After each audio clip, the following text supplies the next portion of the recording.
माहिती घेऊ, थेट दृश्य पाहू कसं त्यांचं स्वागत नागपुरात होतंय। यानंतर पुढची बातमी आहे, राष्ट्रवादीचे प्रमुख शरद पवार यांनी पंतप्रधान नरेंद्र मोदींच्या वाढत्या मुंबई दौऱ्यावरून निशाणा साधलाय। मोदींना राज्यातील महानगरपालिका निवडणुका महत्त्वाच्या वाटतायत, त्यामुळेच ते पुन्हा पुन्हा येत असल्याचं दिसतंय, अशा शब्दात शरद पवारांनी टीका केली। आणि त्यांच्या येण्यानं महाराष्ट्राचं हित असेल तर हरकत नाही, पण येऊन जर राजकीय भाषण करणार असतील तर त्याचा विचार त्यांनी करावा, असा देखील टोला शरद पवारांनी लगावला। तसंच अनिल देशमुख आणि संजय राऊतांना विनाकारण आत टाकल्याचं मत त्यांनी व्यक्त केलं। शिवाय महाविकास आघाडीमध्ये मतभेद नाहीत असं देखील त्यांनी स्पष्ट केलं। मुंबई महानगरपालिकेच्या निवडणुका येतात जवळ, त्यांना ज्या महत्त्वाच्या वाटतात तसं दिसतंय आणि त्यामुळे पुन्हा पुन्हा ते या ठिकाणी येतात, त्या हरकत नाही। महाराष्ट्रातील ते जर महाराष्ट्राला काही देणार असतील, राज्याचं हित त्याच्यात असेल तर त्याला विरोध करायचं आमचं काही कारण नाही आहे। पण तिथे येऊन राजकीय भाषण करणार असतील तर त्याचा विचार त्यांनीच करावा। राऊत हे चुनामध्ये होते, त्या संबंधीचं जे कोर्टाची आता ऑर्डर आलेली आहे त्याच्यामध्ये मनी लॉन्ड्रिंगच्या संबंधी यांचा काही संबंध नव्हता अशा अर्थाचं काहीतरी लिहिलेलं।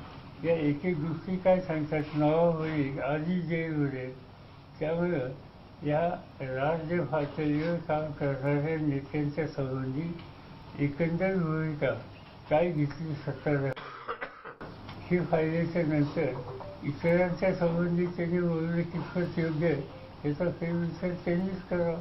मागच्या काही दिवसांपासून साहेब काँग्रेसमधला अंतर्गत वाद वाढतोय, त्या वादाचा फटका कुठेतरी महाविकास आघाडीला बसतोय असं आपल्याला वाटतंय?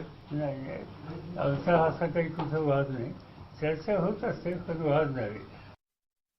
असे कोणाला काही हवे, परंतु शेवटी संख्या असली पाहिजे ना। आज आमच्याकडे संख्या नाही आहे, आम्ही क्रमांक 1चा पक्ष असतो तर आमच्यातल्या सगळ्या सहकार्यांना विश्वासात घेऊन आम्ही काही निर्णय घेतले असते, पण आज आमच्याकडे शक्ती नाही, संख्या नाही आणि त्यामुळे त्याचं भाष्य करणं योग्य वाटत नाही। पुढची बातमी, सोलापूर लोकसभेच्या जागेसंदर्भात विधान करणारे आमदार रोहित पवार कोण, असा प्रतिसवाल काँग्रेसचे आमदार प्रणिती शिंदेंनी केला। आणि रोहित पवार हे पहिल्यांदाच आमदार झाले, त्यामुळे कदाचित अजून त्यांच्यामध्ये पोरकटपणा असेल, असा खोचक टोला प्रणिती शिंदेंनी रोहित पवारांना लगावला। आणखी काही काळ गेल्यानंतर त्यांच्यात पोक्तपणा येऊ शकेल अशी परखड प्रतिक्रियाही त्यांनी दिली। दरम्यान काही दिवसांपूर्वीच रोहित पवारांनी लोकसभेसंदर्भात भाष्य केलं होतं। सोलापूरची जागा काँग्रेसकडे राहील की राष्ट्रवादीनं लढायची हे काही दिवसात ठरेल, असं रोहित पवार म्हणाले होते। आणि त्यानंतर प्रणिती शिंदेंनी रोहित पवारांना हे उत्तर दिलं। त्यामुळे आता सोलापुरात राष्ट्रवादी विरुद्ध काँग्रेस असं वाकयुद्ध रंगलंय।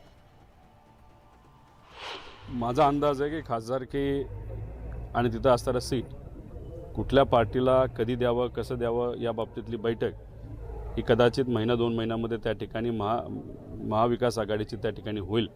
आणि त्या बाबतीत सर्वच घटक पक्षांना विश्वासात घेऊन सोलापूरचं जे सीट आहे ते काँग्रेसकडे असावं का राष्ट्रवादीकडे असावं या बाबतीतला निर्णय त्या ठिकाणी केला जाईल। कोण रोहित पवार ते नेते ते आता मला माहीत नाही, पण हा त्यांचा पहिला टर्म आहे। पोरकटपणा असतोच काही जणांमध्ये, थोडा दिवस द्या त्यांना, ते मॅच्युरिटी येईल त्यांच्यामध्ये।